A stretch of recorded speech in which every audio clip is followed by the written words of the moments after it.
Hey, welcome back to another video on the Kidzilla Archive channel. Today we're going to be talking Black Series news. There's been a lot of news and info released around figures and all sorts of crazy releases from Hasbro with Star Wars on May Day, which was May the 4th. I hope everybody enjoyed Bad Batch and had a fun day watching Star Wars and getting up to other sorts of Star Wars related shenanigans.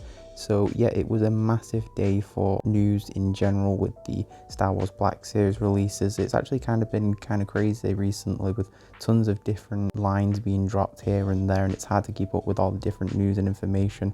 I think on the channel I'm just going to be covering mainly the lines that I like and lines that have figures that I'm going to end up purchasing. Right, so let's start with the 3.75 inch prototype Boba Fett. Based off of the 1970s original prototype Boba Fett put out by Kenner, this thing is absolutely wacky looking, comes with loads of different variation of the pop art style colours.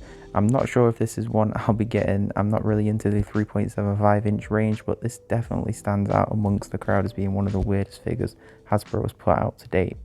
Speaking of Bad Batch, next up we have a 3.75 inch Echo, the ARC Trooper. This is a figure that we recently got in the new 50th anniversary Clone Wars line. The face scan and the paint on this looks great along with the backing card, and I am sure that all the 3.75 inch collectors are excited to have a Echo in their collection. Coming up next for the 3.75 inch retro set, we have the Outer World Jawas from The Mandalorian. There's not much you can really say for a Jawa figure. We've had a couple of them in the Black Series and retro lines before, but this is definitely the first one from the Mandalorian series. It comes with one of the eggs that the Mandalorian helps capture for them to eat. It also seems to have a cloth robe in comparison to other Jawa figures we've had in the past. They're mostly a hard plastic shell, so that's nice to see. Next up, a quick representation for all of our Ewok fans out there. We've got a Teebo Ewok. Now this one doesn't actually come with pictures of the packaging. It only has one picture of a pose. For now, this is all that I could find. It's the same with a couple more figures, I believe. I'm not sure if they just haven't got a box or any box art concepts made for it yet, but this is the only image of it. It looks alright. I definitely think the 6-inch Black Series version looks a lot better, and I'm also not a massive fan of this huge articulation line in the middle of its stomach. Next up, we kind of have a bit of a unique oddball character. We've got the Death Star droid. It is actually a shame that this is in 3.75 inch form, because if this was a 6-inch figure, I'd have definitely have bought it. I don't feel like the 6-inch Black Series figures get enough droid love. I'm a big fan of the design of this. It looks super menacing and creepy, and it's kind of hard to tell if this is going to be a shiny chrome style figure or if it's just going to be like a matte silver paint. In some product pictures it looks a bit shiny, whereas in other product pictures it looks a bit dull. It's going to have to be a wait and see sort of game. Second to last on the 3.75 inch vintage range, we have the Tusken Raider. Seems to come with 2 accessories and a cloth robe. Pretty basic Tusken Raider. I'm sure there's already a 3.75 inch, but maybe it's the vintage backing that makes this one unique. Not too much to say about it, kind of like the Jawas. It's a Tusken Raider. There's not a whole lot of variation going on here. I think the head mold and mouthpiece is a bit different to the others released, but yeah, pretty solid Tusken Raider.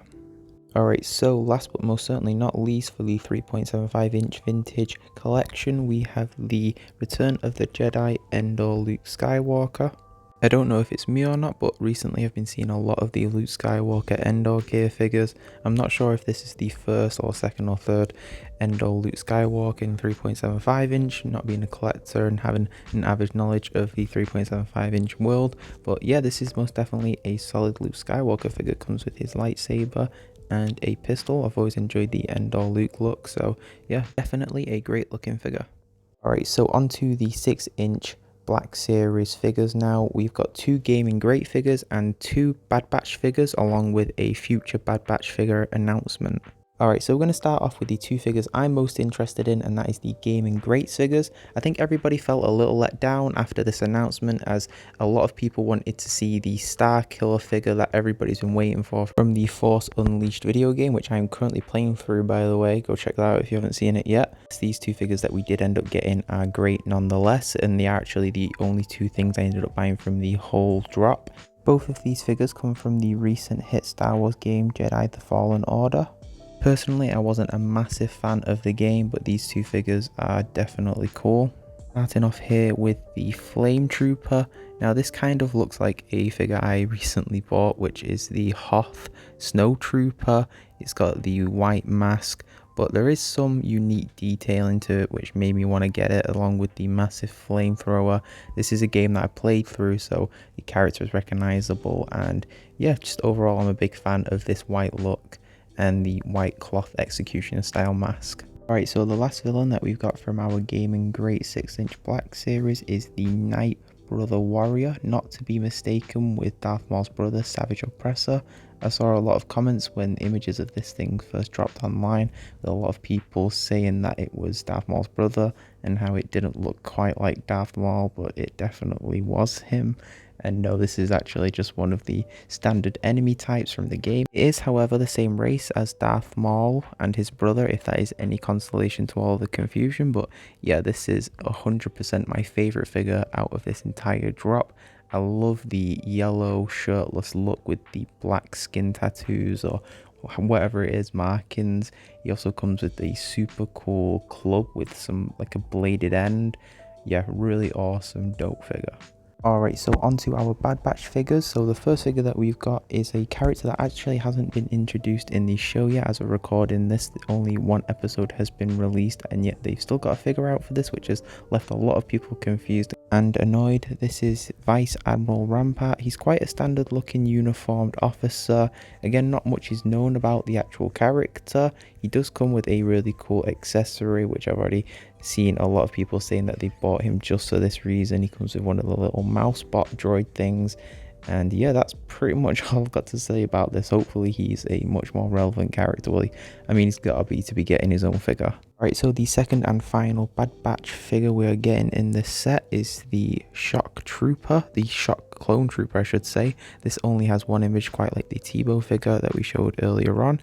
I'm not going to be getting this. I was kind of on the fence a bit, but it just doesn't really excite me that much. I've got a couple of clone figures now, and just the clone figure with a bit of red on it doesn't really push the deal for me, but it's still a cool figure and I can see why people would want this.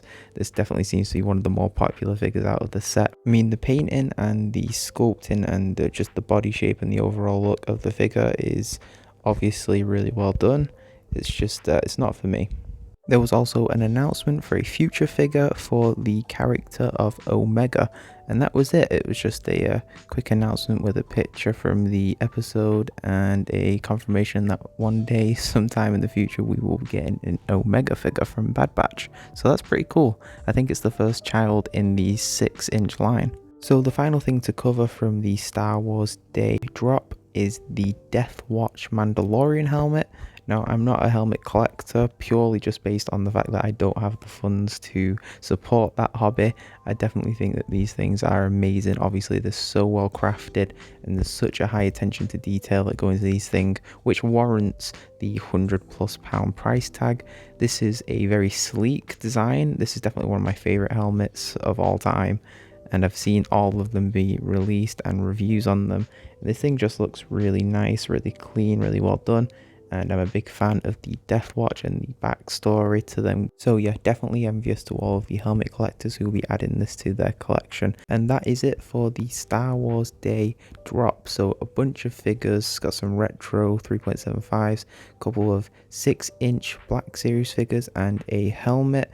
Tell me, what do you guys think of this drop? Was this one of the better Star Wars Day drops? Are there some figures in this drop that you're going to get? Are you going to be getting that helmet? Let me know in the comment section down below, and I will catch you in the next video. Thanks for watching.